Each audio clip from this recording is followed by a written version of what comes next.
बोलिए परमपिता परमात्मा की, सदगुरु बंदी छोड़ कबीर साहिब की, सभी संतों की, सभी भक्तों की, आज के आनंद की, सकल हंस को बंदगी साहेब बंदगी।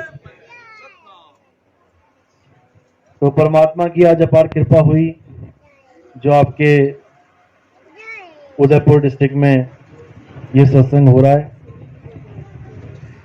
कहते हैं धन्य है वो गांव, धन्य है वो शहर जहां पे मूल ज्ञान का प्रचार होए, क्योंकि मूल ज्ञान ही हमारे मनुष्य चोले को सफल कर सकता है। आपको पता है कि मनुष्य चोला कितना अनमोल है, ये बार बार नहीं मिलता। 184 भटकने के बाद, कुत्ता बिल्ली हाथी घोड़ा बनने के बाद, शेर चीते बाघ बनने के बाद एक बार ये इंसानी जन्म मिलता है, केवल एक बार, दूसरा मौका नहीं मिलेगा। इसी एक बार में आपने इस जन्म मरण के जंजाल को तोड़ना है। दूसरा मौका याद रखना बिल्कुल नहीं मिलेगा। अगला मौका मिलेगा दोबारा 84 भटकने के बाद। जैसे घड़ी की सुई एक बार 12 पे आ जाए तो उसके बाद फिर 1 से स्टार्ट हो जाता है काम, फिर 1 2 3 4 करती करती 12 पे पहुंचेगी, फिर 1 से स्टार्ट हो जाएगा। ऐसे ही युगों युग बीत गए, हम उसी घड़ी की सुई की तरह गोल गोल घूम रहे हैं। सतयुग चला गया, द्वापर चला गया, त्रेता चला गया, आज कलयुग। कलयुग में भी हम यहीं के यहीं बैठे हैं, और एक दिन ऐसा आएगा कि फिर इस शरीर को छोड़ के दोबारा फिर पैदा हो जाएंगे। कितने लोग ऐसे हैं गांव में जिनको आप खुद अपने हाथों से शमशान घाट तक छोड़ के आए, जला के आए, जो आप ही की तरह आपके साथ बैठे होते थे, और ये जन्म मरण की बातों को सुन के कहते थे किसने देखा, किसने देखी मौत, हम तो जीने के लिए आए हैं, हम तो 100-100 साल जिएंगे, पोते हो जाएंगे, तब तक जिएंगे। लेकिन कितने लोग आपको छोड़ के चले गए, पता भी नहीं लगा। ऐसी आपने भी एक दिन चले जाना है, कोई भी स्थिर नहीं है यहां पे। हमें इंसान जन्म क्यों मिला है, हमने केवल इस पे विचार करना है। भगवान ने हमें कुत्ता बिल्ली क्यों नहीं बना दिया, हमें मुर्गी बकरा क्यों नहीं बना दिया। कसाई के बाड़े में पड़े रहते हैं, वहां देखो हजारों मुर्गियां अपनी मौत का इंतजार करती हैं। कसाई आता है, जो हाथ में आती है उसको पकड़ के बाकियों से अलग करके काट दिया जाता है। बिल्कुल इसी तरह जो काल कसाई है, वो हमारे परिवार में से जो भी उसके हाथ आता है वो निकाल के ले जाता है। हम रोते रह जाते हैं, गिड़गिड़ाते रह जाते हैं। किसी पर भी उसका वार आ सकता है। हम कहते हैं आज बहुत दिन शुभ है, हम मुहूर्त निकालेंगे, कोई दिन शुभ नहीं है। हर दिन के आगे वार लगा है, रविवार, सोमवार, मंगलवार, वीरवार, शुक्रवार, यानी तुम्हारे ऊपर कभी भी उस काल कसाई का वार हो सकता है। ऐसा कोई दिन नहीं है जब कहो कि आज मृत्यु नहीं आएगी, आज शुभ दिन है, कोई दिन शुभ नहीं है। जाओ शमशान घाट के बाहर बैठो, दिल्ली में बैठो, देखो कौन सा दिन शुभ है, इसकी मृत्यु नहीं हो रही है। सब मर रहे हैं, सबका नंबर लग रहा है। बस फर्क इतना है, किसी का आज लग रहा है, किसी का कल लग रहा है। थोड़े थोड़े करके मरते हैं, इसलिए हम चिंता नहीं करते हैं। रोज ही मरते हैं, हम कहते रहे ले रोज ही मरते हैं, उसमें क्या है, बड़ी बात है। लेकिन जब एक साथ मरने लग जाते हैं तो चिंता का विषय बन जाता है। जैसे अभी कोरोना आया तो एक साथ मरने लगे तो पूरे विश्व में हड़कंप मच गया, और जो धीरे धीरे मर रहे थे उसमें तो किसी ने चिंता नहीं करी। मतलब थोड़े थोड़े मरे तो ठीक है, एक साथ मरने लग जाए तो बहुत गंभीर विषय हो गया। ये हमारी मूर्खता है। मौत चाहे आ जाए चाहे आए कल, मरना तो पड़ेगा, मरना तो पड़ेगा। इसमें खुश होने की बात नहीं कि कोरोना चला गया, मृत्यु दर कम हो गई, भैया कल भी मरना पड़ेगा। इसलिए इससे पहले कि मृत्यु आए, मरने का इंतजाम ही कर लो। जैसे एक बार एक गांव बसा हुआ था किसी पहाड़ के किनारे, वहां पर पूरी ढलान थी। असल में वहां पे नदी होती थी बहुत पहले, लेकिन धीरे धीरे धीरे ग्लेशियर जम गए, वो जो पानी आता था वहां बर्फ बन गई, जम गया, जैसे केदारनाथ में ग्लेशियर जमा हुआ था, पूरा तालाब, पूरा सरोवर बना हुआ था, ऐसे ही वहां से पानी आना बंद हो गया, क्योंकि बर्फ ही जम गई तो पानी कैसे आएगा। लोगों ने सोचा कि बिल्कुल प्लेन जगह है, क्योंकि जहां जहां पानी आता है वो जगह प्लेन करती चली जाती है नदी, तो लोगों ने वहां पर गांव बसा लिया।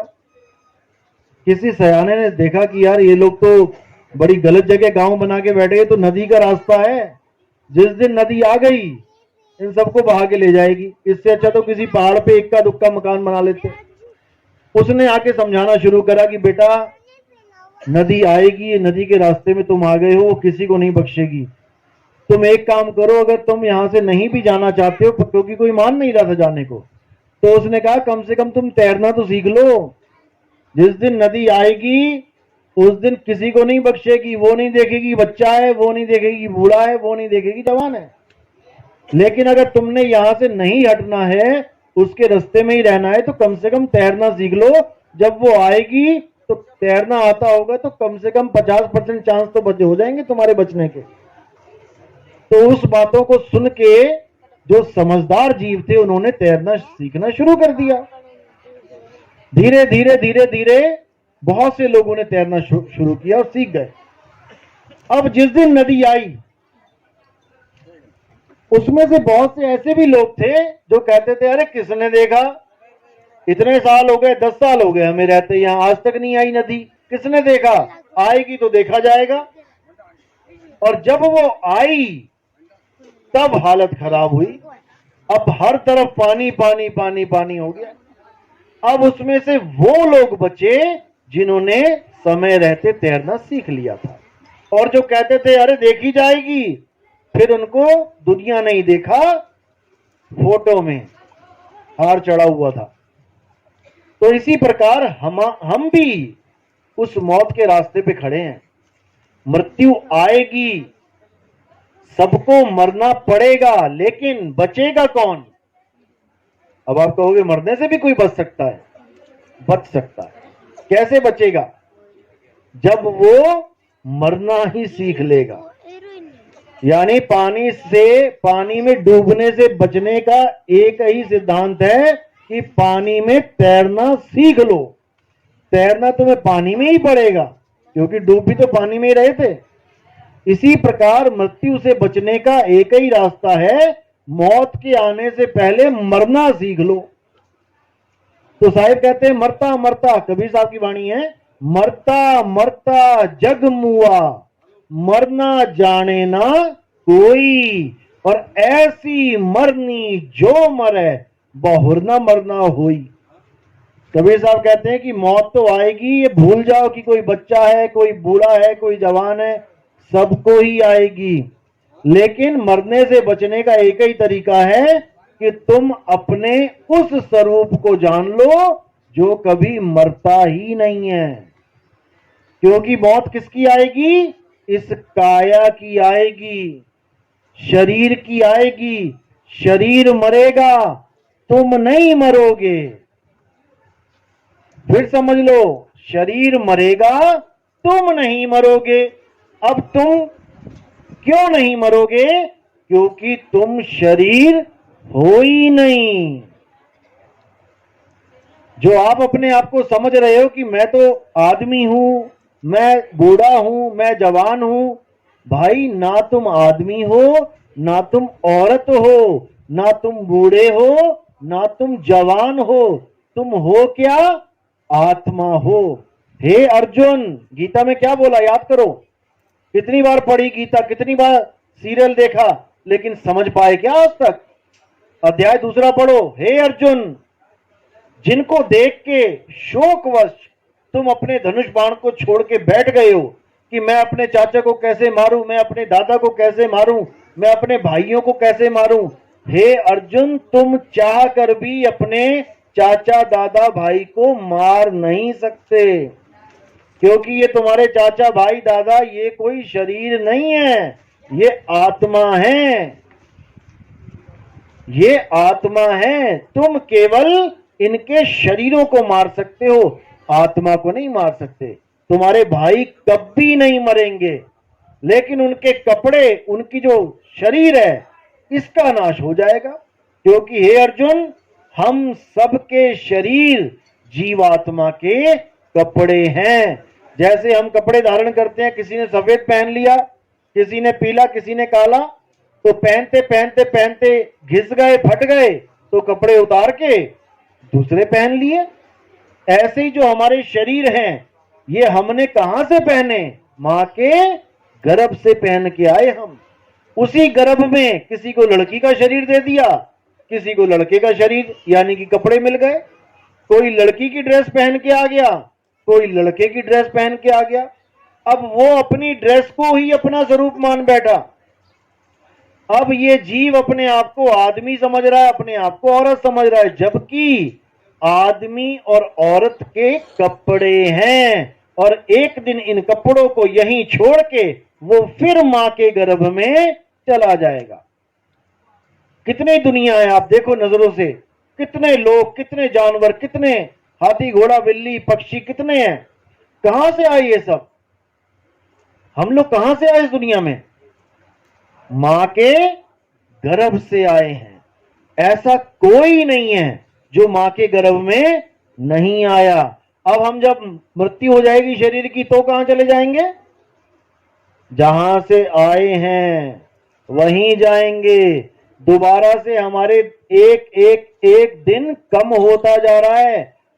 दोबारा से मां के गर्भ में जाने की तैयारी हो रही है। तो साहिब कहते हैं, कबीर साहब कहते हैं, जहां से आया और वहीं समाया, कहे कबीर तूने क्या कमाया। तू इस शरीर में आया, मनुष्य चोले के शरीर में आया, और दोबारा फिर तैयारी कर रहा है गर्भ में जाने की। जब गर्भ में था तब अंदर ही अंदर चीखता चिल्लाता था कि मुझे निकालो परमात्मा, कहां फंस गया मैं। इतनी गर्मी होती है वहां पे, इतनी ज्यादा जठराग्नि होती है कि आप सोच भी नहीं सकते। उल्टा लटकाया जाता है आपको, पैर ऊपर होते हैं, सिर नीचे होता है, और मल मूत्र में पड़े होते हो। तब परमात्मा से अरदास करते हो कि एक बार मुझे निकाल दो यहां से, मैं तेरी रोज भक्ति करूंगा, एक पल भी तुझे नहीं बिसारूंगा, तुझे भूलूंगा नहीं। लेकिन बाहर निकलते ही हमें माया की हवा लग जाती है। माया की ऐसी हवा लगी कि अब परमात्मा कौन, तू कौन और मैं कौन। मैं तो एमएलए, मैं तो सीएम, मैं तो पीएम, मैं तो यहाँ का ग्राम पंचायत का प्रधान बन गया। भाई कोई कुछ नहीं बना।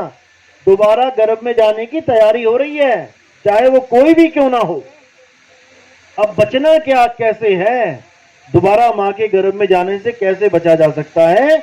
अगर तुम्हें ये कपड़े चाहिए ही नहीं, अगर तुम्हें ये शरीर चाहिए ही नहीं, तो मां के गर्भ में जाना ही नहीं। बस यही एक तरीका है मां के गर्भ से बचने का। अब किसको नहीं चाहिए कपड़े? हाथ खड़ा करो जरा, किसको नहीं चाहिए? और अभी किडनी फेल हो जाए, डॉक्टर के पास जाओगे, डॉक्टर साहब मुझे बचा लो, डॉक्टर साहब मुझे बचा लो। किसको बचा लो? तुम तो अमर अविनाशी हो, तो किसको बचाने के लिए बोल रहे हो? कपड़ों को। डॉक्टर साहब इन कपड़ों को बचा लो, इंजेक्शन लगवा लो, कुछ भी करो, ये कपड़े ना चले जाएं कहीं। और जहां पे आशा वहीं पे वासा। ये कपड़ों से कोई मुक्त नहीं हो सकता जब तक वो अपने स्वरूप को ना जान ले, यानी वो उस चीज को ना जान ले जो बिना कपड़ों के भी जीवित है। क्योंकि तुमने अपने आप को ये कपड़ा समझ लिया है।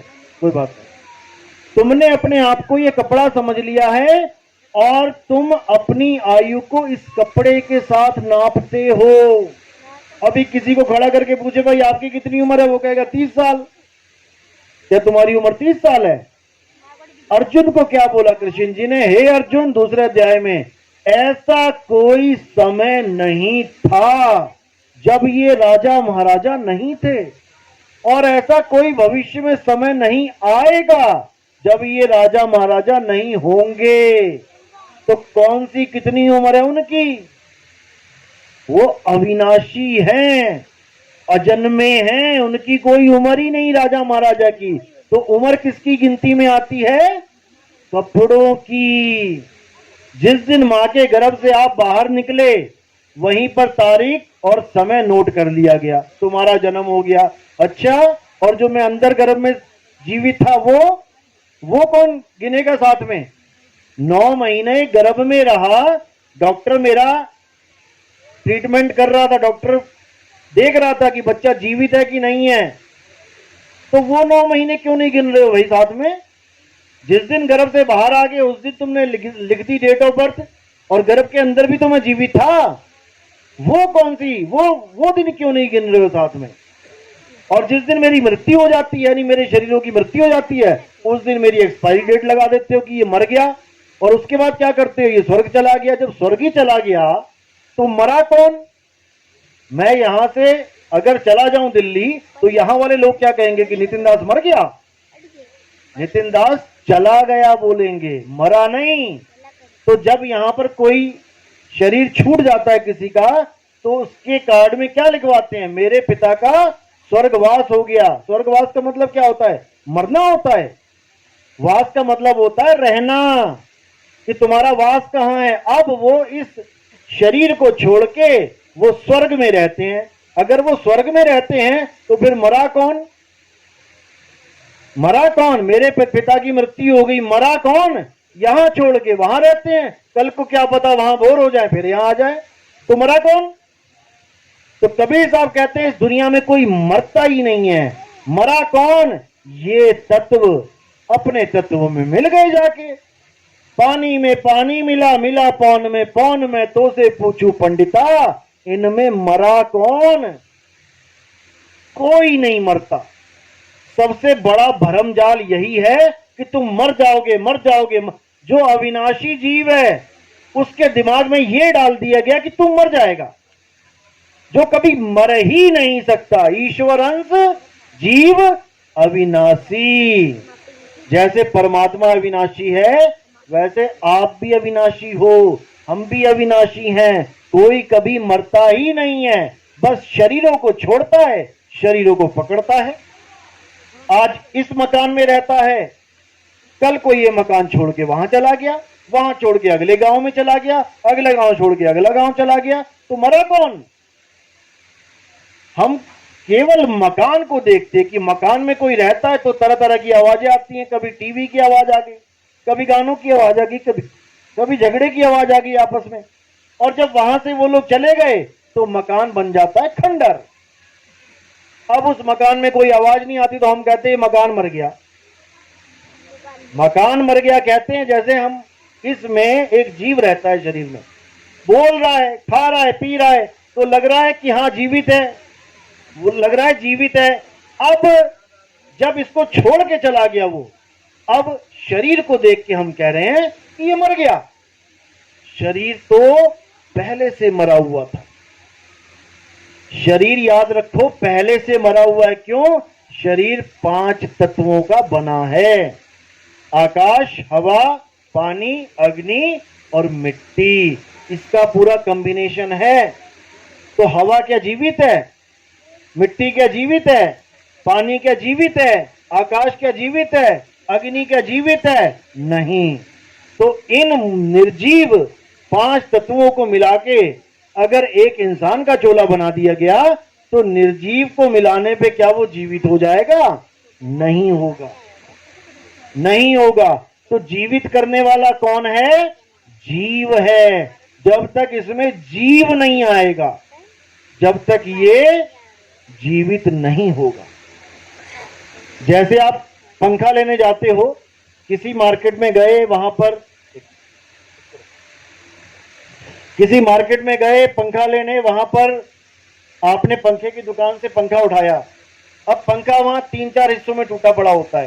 पंखे अलग पड़े होते हैं, उसके पर वो रोटेटर अलग पड़ा होता है, टांगने वाला अलग होता है और रेगुलेटर अलग होता है। अब उस वक्त वो मुर्दा की स्थिति में होता है, मुर्दा है।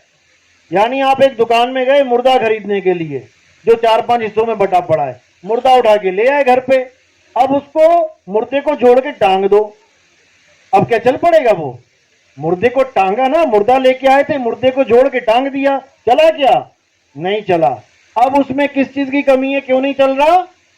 करंट की। जब तुमने करंट की तार लगा दी, अब वो मुर्दा भागने लगा 250 की स्पीड में। अब मुर्दा भागने लगा 250 की स्पीड में, तो क्या वो अब जिंदा हो गया? वो पंखा क्या अब जिंदा हो गया? जिंदा है कि मुर्दा है? मुर्दा है। जिंदा हमें लग रहा है। क्यों लग रहा है? क्योंकि करंट उसको दौड़ा रहा है, और जैसे ही करंट चला गया वो फिर मुर्दे का मुर्दा ही रह गया। यानी पंखा कभी जिंदा था ही नहीं। पंखे को चलाने वाली बिजली थी, वो उसको जिंदा कर देती है बार बार। जितनी बार ऑन करोगे चल पड़ेगा, ऑफ करोगे बंद हो जाएगा। इसीलिए इस शरीर के साथ भी एक करंट जुड़ा हुआ। ये शरीर मुर्दा है, इसके साथ एक करंट जुड़ा हुआ है, जिस करंट को कहते हैं जीवात्मा। जब तक वो जीवात्मा इस शरीर के साथ जुड़ी हुई है, ये दौड़ रहा है, भाग रहा है, खा रहा है, पी रहा है, चल रहा है, तो ये क्या जिंदा हो गया? मेरे पिताजी जिंदा हैं। कौन पिताजी जिंदा है? किसको मान रहे हो पिताजी?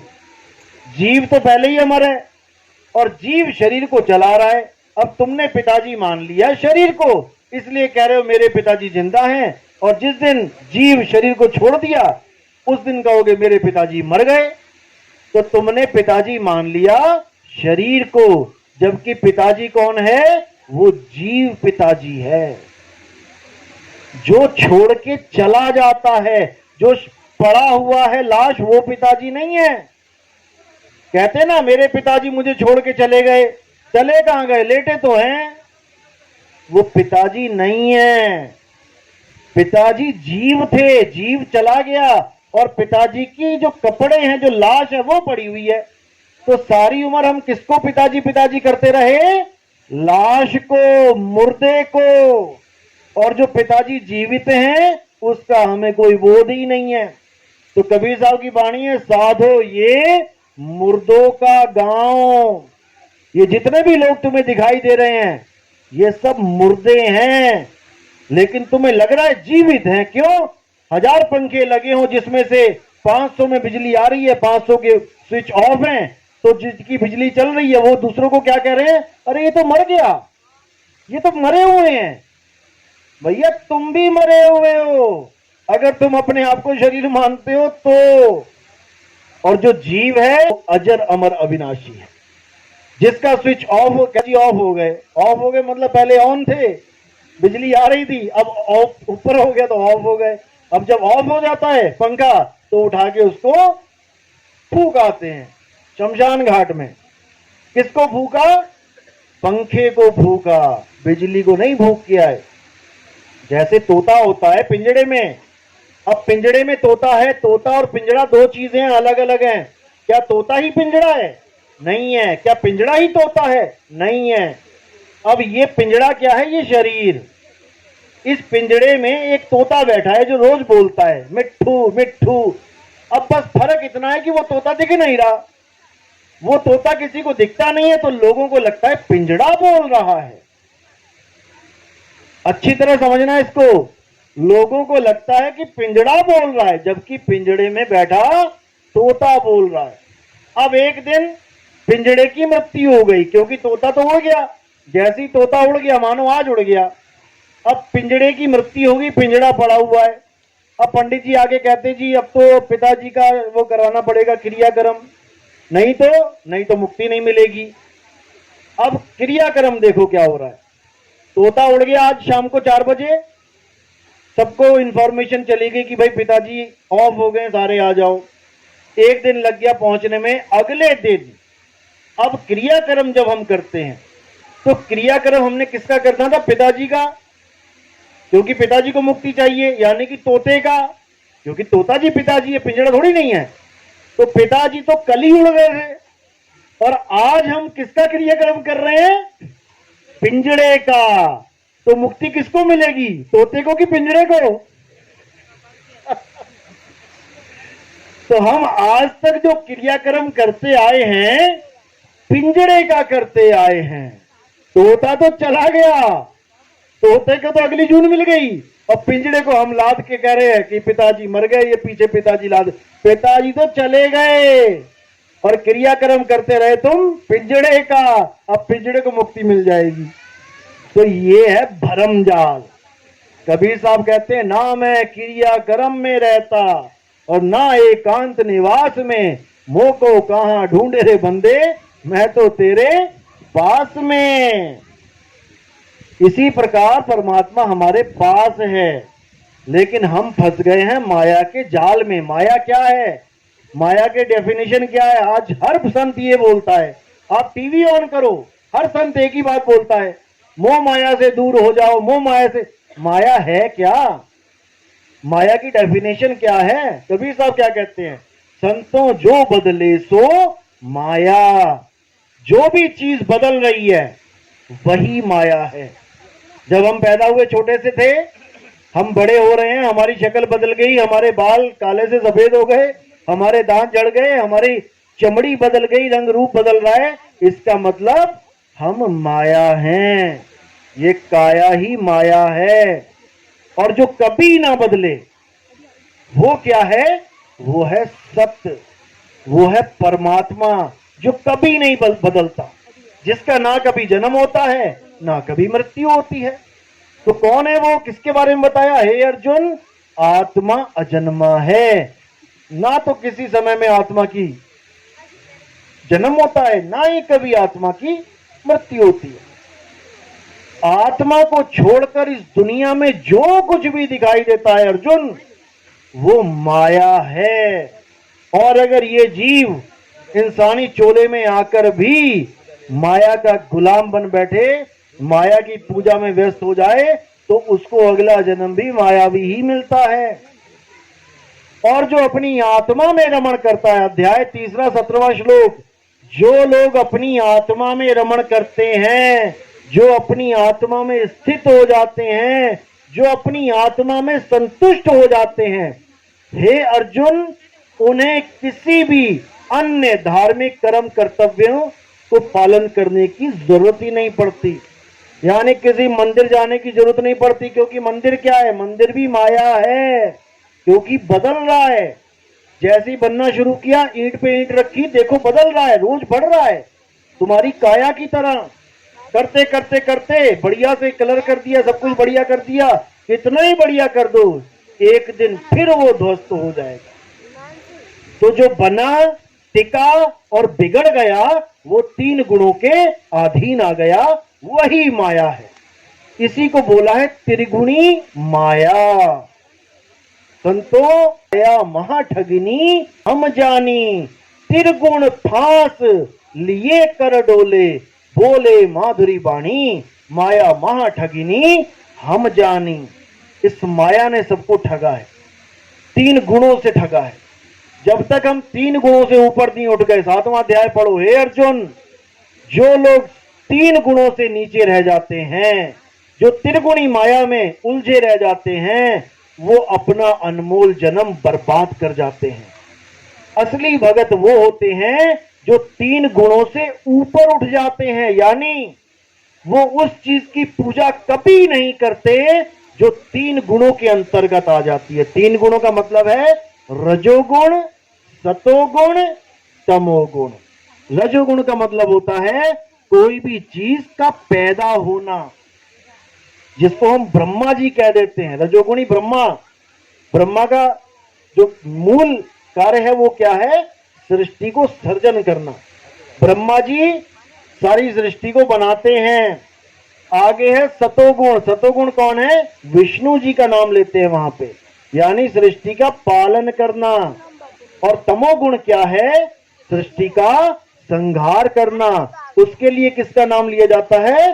भोले शंकर का, कि शंकर जी ही संहार करते हैं। ब्रह्मा जी पैदा करते हैं, विष्णु जी पालना करते हैं, और शंकर जी संहार करते हैं। अब जिस भी चीज को पैदा, पाला या संहार किया जाए, वही माया है। कोई भी चीज है जो पैदा हो रही है, पल रही है कुछ देर, और उसके बाद उसका नाश हो रहा है, माया है। और अगर तुम माया में अटके रहोगे तो कभी परमात्मा को प्राप्त नहीं कर सकते। हे अर्जुन, जो इस 3 गुणों की माया को लांग जाते हैं, वही मुझे प्राप्त कर सकते हैं, मेरे अजन्मे स्वरूप को प्राप्त कर सकते हैं। क्योंकि गीता में ही कृष्ण जी ने अपने 2 स्वरूप बताए हैं। एक स्वरूप क्या बताया कि हे अर्जुन, तेरे और मेरे कई जन्म हो चुके हैं, मैं उन जन्मों को जानता हूं, तो उस जन्मों को नहीं जानता। तो एक स्वरूप हो गया जिसका जन्म हो रहा है और मृत्यु हो रही है। अब ये कौन सा स्वरूप है? जिस स्वरूप की आप पूजा करते हो मंदिरों में, शरीर की। कृष्ण जी की फोटो देख के कभी ये तो नहीं कहते कि हनुमान जी हैं। कृष्ण जी की फोटो देख के कृष्ण जी कहते हैं ना, तो कैसे पहचाना उनको? उनकी काया से, उनके शरीर से। और काया क्या है? माया। अब ये हो गया कृष्ण जी का मायावी स्वरूप, जिसमें सारी दुनिया उलझ गई है। सारी दुनिया उलझी पड़ी है कृष्ण जी की पूजा करने में, लेकिन असत्य स्वरूप की, शरीर की। अब दूसरा स्वरूप क्या बताया कृष्ण जी ने गीता में? कि जो लोग मुझे अजन्मा करके जानते हैं, यानी मैं कभी पैदा ही नहीं होता, जो पैदा नहीं हुआ उसका कभी नाश नहीं होता। जो लोग मेरे अजन्मे स्वरूप को जानते हैं, वो मेरी माया को बड़े आराम से लांघ जाते हैं। बिल्कुल क्लियर कर रखा है 7वें अध्याय में। यानी कि मेरे भी दो पूजा विधि है। एक पूजा विधि है जो माया की पूजा हो रही है। माया की पूजा मतलब मेरी काया की पूजा हो रही है। काया में क्या आ गया? 10 इंद्रियां, 5 कर्म इंद्रियां, 5 ज्ञान इंद्रियां। कर्म इंद्रियां कौन सी हैं? जिससे हम काम करते हैं। अभी क्या हो रहा है? काम ही चल रहा है। किससे? मुख से। ये पहली कर्म इंद्री है। दूसरी कर्म इंद्री है ये हाथ, हाथों से काम करते हैं। तीसरी कर्म इंद्री है ये पैर, पैरों से काम करते हैं, चलते हैं। उसके बाद 2 कर्म इंद्रियां हैं, लैट्रिन और बाथरूम करते हैं, ये हमारी कर्म इंद्रियां हैं। और ज्ञान इंद्रियां क्या है? 5। सबसे पहली इंद्री है ये त्वचा, जिससे हमें बोध होता है गर्मी है, ठंड है। हाथ लगा के देखते हैं ना ग्लास में, तो पता लग जाता है अरे तो ठंडा है, ये तो गर्म है। पहली कर्म इंद्री ये चमड़ी, और ये पूरी चमड़ी नीचे से लेके ऊपर तक, कहीं भी हल्की सी गर्म चीज लग जाए एकदम बोध हो जाता है। तो पहली इंद्री हमारी त्वचा, हमारी चमड़ी। दूसरी इंद्री आंख, आंख से हम पहचान करते हैं काली पगड़ी है, पीली पगड़ी है, नीली पगड़ी है। ये मेरे पापा जी खड़े हैं, ये मेरा घर, मेरा मकान, मेरी दुकान, मेरा सोफा, मेरी बाइक। तो मैं कौन हूं? जब तक मैंने खुद को नहीं जाना कि मैं क्या हूं, जब तक मेरी मेरी मेरी को ही मैं समझता रहूंगा। मेरी आंख, मेरा कान, मेरा नाक, इसको मैं समझता रहूंगा। मैं क्या हूं? अपनी फोटो क्या दिखाते हो? एक तोते को बोला कि अपनी फोटो खिंचवा के लेके आ, और तोता अगर अपने पिंजड़े की फोटो खिंचवा के लेके आ जाए तो हम हंसेंगे, अरे भैया तेरी बोला, तेरे पिंजड़े की थोड़ी नहीं बोला। लेकिन जब मैं आपको कहता हूं अपनी फोटो खिंचवा के लेके आओ, तो किसकी खिंचवा के लाते हो? पिंजड़े की। जब को राशन कार्ड में फोटो लगाते हो ना, अपनी और अपने बच्चों की फोटो खिंचवा के लाओ, तो तुम अपने पिंजड़े की और अपने बच्चों पिंजड़ों की फोटो खिंचवा के लेके आते हो। ये तुम्हारे पिंजड़े हैं।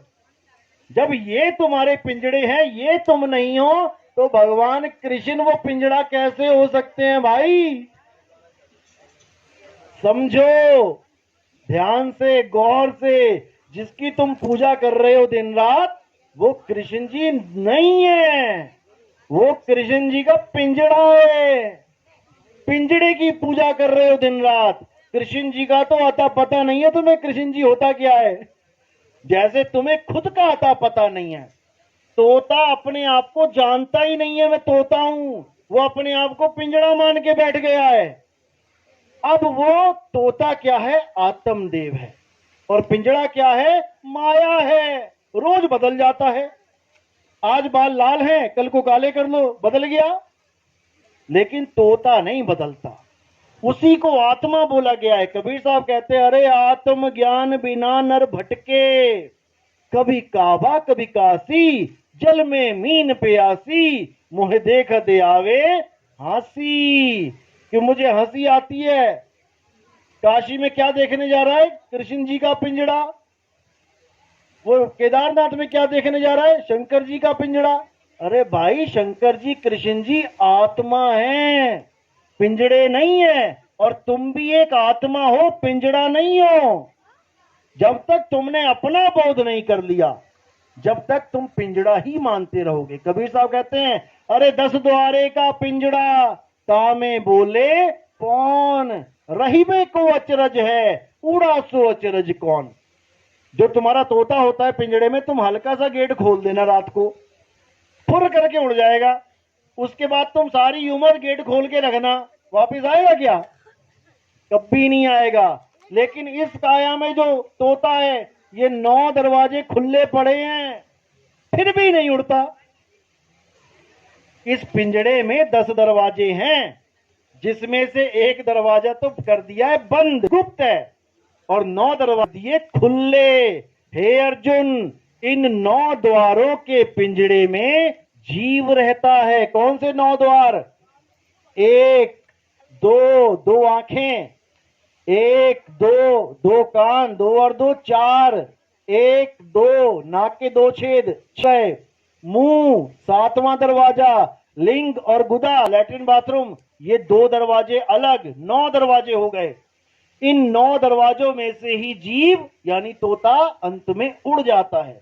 मरते हुए किसी के देखोगे लैट्रिन निकल गई बेचारे की, किसी की पेशाब निकल जाती है, किसी की जीभ बाहर आ जाती है इतनी लंबी, किसी की आंखें बाहर आ जाती हैं, किसी के नाक में से कान में से खून निकल जाता है। इन 9 दरवाजों में से ही सबको एक दिन पिंजड़ा खाली करके जाना पड़ेगा। जो 9 दरवाजों से निकल गया वो कहां गया? वो 1,84 में चला गया। अब एक 10वां दरवाजा है। अगर कोई 10वें दरवाजे से भी निकल जाता है तब भी उसकी मुक्ति नहीं होती। वो कहां जाता है? वो स्वर्ग महास्वर्ग में जाता है। 10वें द्वार से जीव जब जाए स्वर्ग लोक में वासा पाए, थोड़े दिन भोगेगा वहां पे स्वर्ग, उसके बाद क्या, जब अपनी कमाई खत्म हो गई स्वर्ग वाली, चल नीचे, फिर से यहीं आ जाएगा। इसलिए कबीर साहब कहते हैं कि 10 द्वारे गंधम गंदा और सार शब्द चीने नहीं अंधा। 10 द्वारों से निकल जाओगे तब भी मुक्ति नहीं होगी। मुक्ति कहां होगी कि समाना कहां है। हम भक्ति के नाम पे क्या कर रहे हैं? जाप, अजप्पा और अनहद। या तो हम भगवानों के नाम जप रहे हैं, हरे राम हरे कृष्णा, या ईसाई हैं तो वाहेगुरु, अल्लाह क्या नाम है, हालेलुया हालेलुया, और सिख है तो वाहेगुरु वाहेगुरु वाहेगुरु, मुसलमान है तो अल्लाहू अल्लाहू अल्लाह। क्या है ये सब अक्षर हैं, 52 अक्षर हैं। कब पैदा हुए, कब आए इस दुनिया में? जब इंसान ने लिखना बोलना पढ़ना सीखा, जब आदमी आदि मानव था, जब नंगा आया था, कुछ खाता पीता, रसोइयां नहीं थी, जंगल में खाता पीता था, फल फूल जड़ें कंदमूल, तब कौन सी भाषा थी? तब कौन से भगवान राम का नाम था?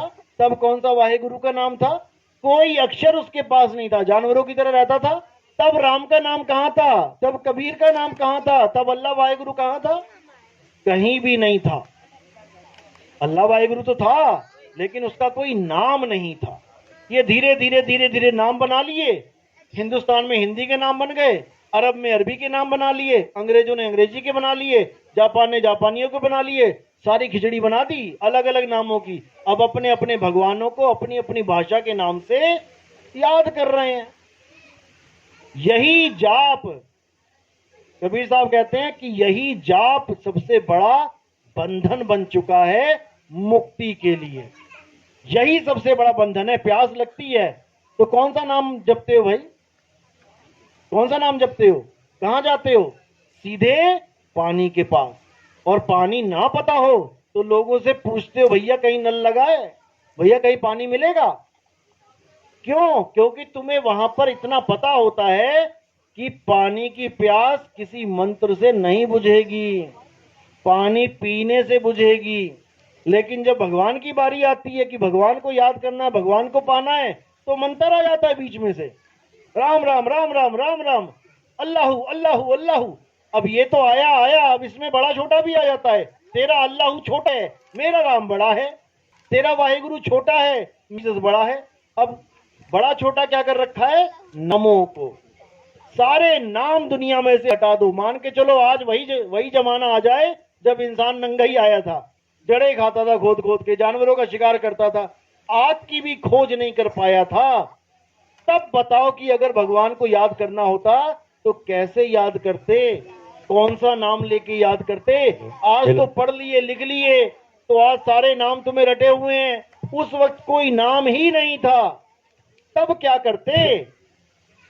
आज तो पानी का नाम तुम्हें पता लग गया, उस वक्त पानी का नाम भी नहीं पता था, लेकिन फिर भी प्यास बुझाते थे। किससे? पानी से। आज भी इंसान को छोड़कर जितने जानवर हैं, क्या उनकी प्यास नहीं बुझती? लेकिन वो तो जानते नहीं कि पानी का नाम पानी रखा है तुम लोगों ने। चिड़िया को प्यास लगती है तो ये देखती है कि पानी कहाँ है, सीधे वहीं जाती है, वो नाम नहीं जपती। लेकिन इंसान परमात्मा की खोज ना करके परमात्मा के नाम में फंस गया है, केवल नाम में फंस गया। तुम किसको मानते हो? मैं अल्लाह को मानता हूं। अरे रे रे रे, ये तो बेकार बंदा है। अब उसने केवल अक्षर बोला है अल्लाह, अब चाहे वो अल्लाह उसका राम ही क्यों ना हो, लेकिन वो अल्लाह के नाम से परहेज करके बैठ गया। जैसे पानी का नाम है जल, वाटर, नीर, तोय। अब अगर वहां चले जाओगे बंगाल में तो वहां पे जल को बोलते हैं जौल। अब तुमने वहां पूछा भैया पानी है क्या? अरे नहीं पानी नहीं, यहाँ तो जौल मिलता है, पानी नहीं है यहाँ पे। तुम कर्नाटक में चले जाओ, वहां नीर बोलते हैं, नीर। तुम पानी पानी कह के थक जाओगे, वो कहेंगे भैया नीर मिलता है यहाँ पे। अब तुम्हें पानी के नाम से एलर्जी है, लेकिन नीर भी उसी का नाम है। दिक्कत ये है, अल्लाह बोलो, वाहिगुरु बोलो, गॉड बोलो, कुछ भी बोलो, वो ताकत एक है जो तुम्हें चला रही है। ये करंट एक है, ये सारी दुनिया के पंखों को चला रहा है, क्योंकि ये एक है। इसी प्रकार हमने उस एक को जानना है जो हम सबको चला रहा है। वो कौन है? घट घट मेरा साइया, सुनी सेज न कोय, और बलिहारी व घट की, जिस घट प्रगट होए। वो कनेक्शन सबके साथ जुड़ा हुआ है, तभी तो ये सारे पंखे चल रहे हैं। ये सारे पंखे चल रहे हैं, जिस जिसका कनेक्शन ऑफ होता जाएगा उसका पंखा गिरता जाएगा। बस उस कनेक्शन को जानना है। हम अपने आप को पंखा मान रहे हैं बार बार, इसलिए दोबारा दूसरे पंखे की डिमांड कर देते हैं। अब हमने अपने आप को करंट जान लेना है, और जब हम करंट ही हो गए, अब हमें किसी पंखे की जरूरत नहीं है। पंखे को करंट की जरूरत है कि करंट को पंखे की जरूरत है? पंखे को करंट की जरूरत है। करंट तो अपने आप में पूर्ण है, उससे तुम पंखा चला लो, उससे तुम गीजर चला लो, उससे तुम हीटर चला लो।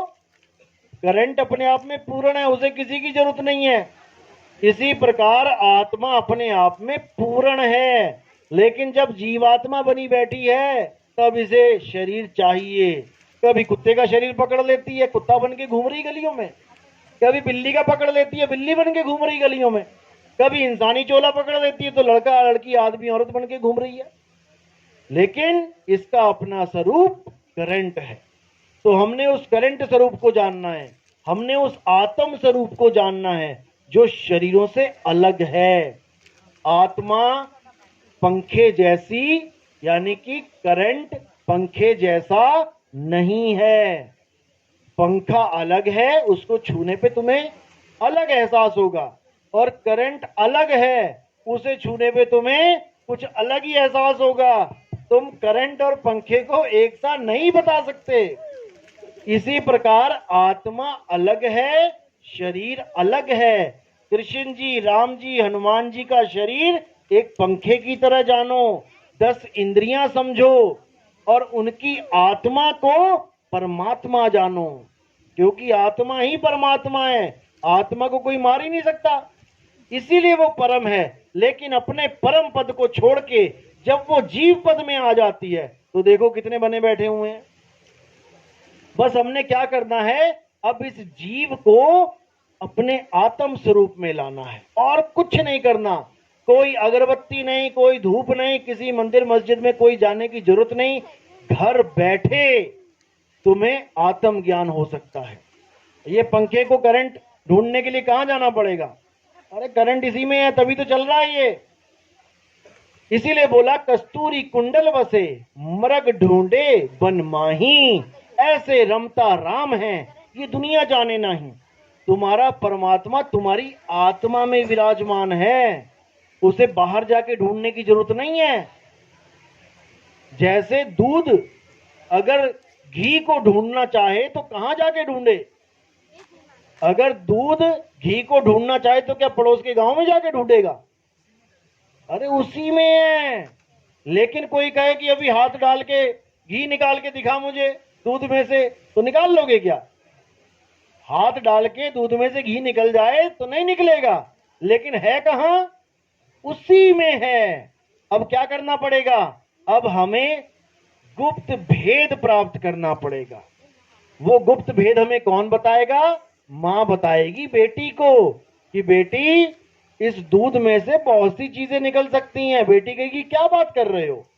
जिसको नहीं पता इस दूध में से क्या निकलेगा, बेटा इसमें से दही भी निकल जाता है, इसमें से लस्सी भी निकलती है, इसमें पनीर भी निकल जाता है और इसमें से घी भी निकल जाता है। अब बेटी को यकीन नहीं हो रहा कि ऐसे कैसे हो सकता है। अब वो उसको तरीका बताएगी, उसमें जाग लगाएगी, अगले ही दिन दूध से दही बन जाएगा। अब उस दही को मथेगी, उसमें से मक्खन निकलेगा, मक्खन को गर्म करेगी, उसमें से जाके घी निकलेगा। तो दूध में ही घी है, लेकिन कितने घंटे दूर है? अब लगा लो कितने घंटे लग गए आपको। दूध से घी कितने घंटे की दूरी है, वो आप समझ जाओगे कि जीव से आत्मा बनने में कितना समय लगता है। चीज वही है, लेकिन उसको समय लगता है असली स्वरूप में आने में। तो इसी प्रकार जो समय लग रहा है, इसी को भक्ति कहते हैं। लोग कहते हैं ना भक्ति करो भक्ति करो। भक्ति का मतलब क्या होता है? कहीं मंदिर में जाके दूध ढूंढेगा घी को तो भक्ति होगी? भक्ति का मतलब होता है आत्म मंथन। अपने आप को मथना शुरू करो। जब तुम अपने आप को मथना शुरू करोगे, करते करते करते करते तुम्हारा रूप बदलने लग जाएगा। बदलने का मतलब ये नहीं कि मायावी रूप, बदलने का मतलब है कि जो तुम आज तक सोच रहे थे कि मैं ये हूं ये हूं ये हूं, उसको छोड़ने लग जाओगे, क्योंकि तुम बदल बैठे हो, तुम्हारा रूप वही है। जैसे एक कुत्ता शीशे के सामने खड़ा होके पूरा दिन भौंक रहा है, तो वहां पर भूल है, अपने आप को भूल गया और सामने वाले जो प्रतिबिंब है, जो नकल है, उसको भौंकने लग गया पकड़ के। तो इसी प्रकार जो भूला हुआ कुत्ता है वो शीशे से बाहर है और जो भूल है वो शीशे के अंदर है। इसी प्रकार हम अपने आप को भूल गए और अपने इस नकली स्वरूप को देख के भौंकने लगे हुए हैं। भौंक भौंक के ऐसे मर गए, फिर दोबारा यही नकली स्वरूप प्राप्त कर लिया। तो इसीलिए कबीर साहब ने कहा जैसे स्वान, स्वान यानी कुत्ता, जैसे स्वान कांच मंदिर भरमते भूख मरे हो, और कहे कबीर नलनी के सुगना तोहे कौन पकड़े हो। कह रहे हैं अरे तोता पकड़ने वाले क्या करते हैं, तोते को पकड़ लेते हैं। कैसे? एक नली लगा देते हैं, उसके ऊपर घूमने वाली 2 नलियां लगा देते हैं, उसके ऊपर मिर्चियां टांग देते हैं। अब तोता उड़ता उड़ता देखता है मिर्ची, शौकीन है मिर्ची का, आके ऊपर बैठ जाता है। जैसे बैठता है तो वो घूम जाता है नीचे को। अब जैसे नीचे घूमता है तो नीचे पानी कर रखा था गड्ढा खोद के उन्होंने, अब वो खूब कस के पकड़ लेता है नली को। अब इतनी तेज पकड़ लेता है कि उसे ये भूल जाता है कि मैंने पकड़ी है, वो सोचता है नली ने मुझे पकड़ लिया। अब वहीं लटका रहता है पूरा दिन और आके उसको पकड़ लिया जाता है। इसी तरह कहा जा रहा है कि कुत्ता ये भूल जाता है कि मैं शीशे से बाहर हूं, मेरे सिवा और कोई नहीं है, और अपने प्रतिबिंब को भौंक भौंक के एक दिन मर जाता है। इसी प्रकार हम भी अपने स्वरूप को भूल के अपने नकली स्वरूप के लिए हाय हाय हाय हाय करते मर जाते हैं। तो यही कबीर साहब ने बताया है कि अपने स्वरूप को जान लो। तुमने अपने स्वरूप को जान लिया, अब तुम्हें पिंजड़े से कोई मतलब नहीं है। पिंजड़ा चाहे कभी छूटे, आज छूटे तब भी तोता उड़ के आसमान में खुशियां मनाएगा, और 10 दिन बाद छूटे तब भी जाके खुशियां मनाएगा। तोता कभी रोएगा क्या पिंजड़े से निकलते हुए? तुम एक बार खोल के तो देखो। लेकिन तुम इस पिंजड़े को छोड़ते हुए हंसते हो कि रोते हो? यानी वो तोता इस तोते से महाज्ञानी है, जो अपने पिंजड़े को छोड़ के हंसता है और हम अपने पिंजड़े को छोड़ने के वक्त रोते हैं। यानी कैदी की रिहाई है और कैदी बिलबिला रहा है कि मुझे थोड़ा सा और रहने दो इस जेल में, डॉक्टर साहब थोड़ा सा और रहने दो। यही भरमजाल है, डॉक्टर नहीं चाह सकता साधो ये मुर्दों का गांव, यहाँ पर डॉक्टरेगा और मरीज भी मरेगा। कहने का मतलब दोनों का चोला छूटेगा, दोनों का शरीर छूटेगा। तो शरीर छोड़ने से पहले हमें ये इंतजाम करना है कि हमें दोबारा शरीर में ना आना पड़े, बस यही करना है, इसके अलावा कुछ नहीं। जिस मरने से जग डरे मेरे मन आनंद, मरने पर ही पाइए पूर्ण परमानंद। अगर आपने इस शरीर को छोड़ने का सही तरीका सीख लिया तो उतने आनंद में रहोगे कि सोचो कि लास्ट में तुम्हारी मृत्यु नहीं, तुम्हारा ब्याह हो रहा है। इस सुरता का ब्याह होता है शब्द गुरु से और इतने आनंद में रहती है, लेकिन नहीं जानती अपने पति को, इसलिए बेचारी इस नकली पति को पति मान के बैठी है, इससे ही पीछा नहीं छूट रहा उसका। तो इसी के साथ मैं आज का सत्संग यहीं समाप्त करता हूं। बाकी जो हमारे सत्संग है आप YouTube पे देख सकते हैं। कहत कबीर सुनो भाई साधो चैनल है हमारा, कहत कबीर सुनो भाई साधो, आप YouTube पे देख सकते हैं। 1 नंबर से सत्संग सुने, उसमें मैंने नंबर दे रखे हैं 1 2 3 4 5 करके।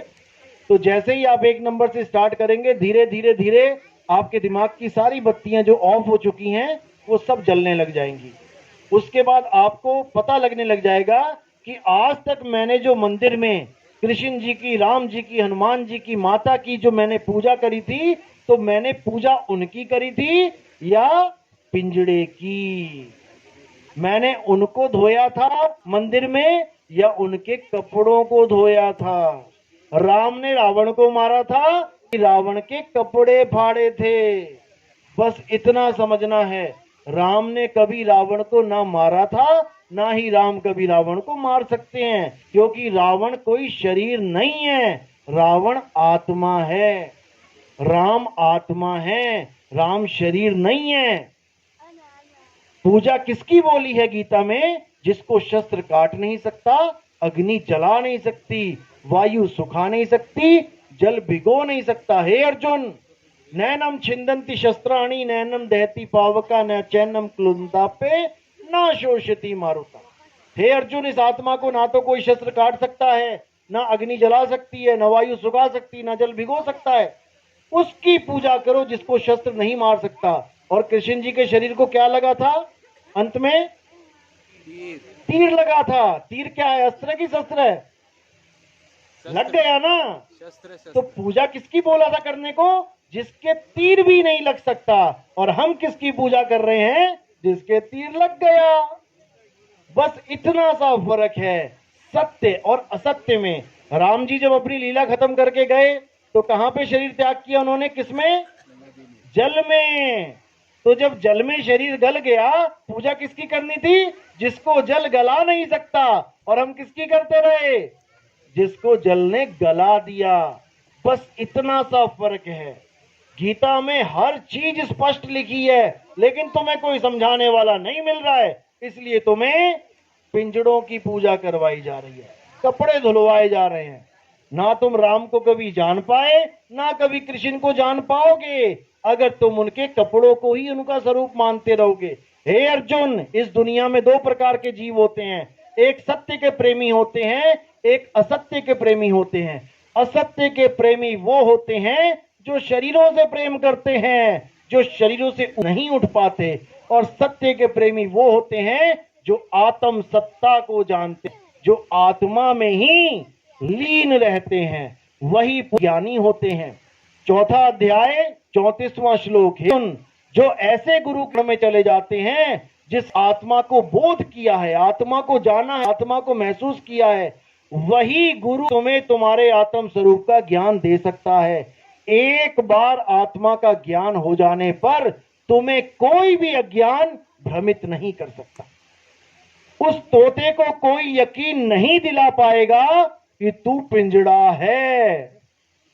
तोता पिंजड़े से अलग अपने आप को खूब अच्छी तरह जानता है। तुम एक बार पिंजड़े का गेट खोल के तो देखो, वो सीधे आसमान में दिखाई देगा तुम्हें, क्योंकि उसका मोह पिंजड़े से होता ही नहीं है। हे अर्जुन, जिसे एक बार अपने स्वरूप का ज्ञान हो जाए वो इस पिंजड़े से मोह रखता ही नहीं है। उसको पता है कि मैं अजन्मा हूं, मैं शाश्वत हूं, मैं नित्य हूं। पिंजड़े तो आते जाते रहते हैं, उसकी कभी मृत्यु भी ना होती। तो कबीर साहब कहते हैं, अरे हम ना मरिब मरिब संसारा, हमको मिला जियावन हारा। मुझे वो आत्मा मिल गई, अब मैं अपनी आत्मा में रमण करता हूं, अब मुझे कोई मार नहीं सकता। तो इसी के साथ वाणी पे विराम देता हूं और उम्मीद करता हूं कि आप लोग को मेरी बात समझ में आई होगी।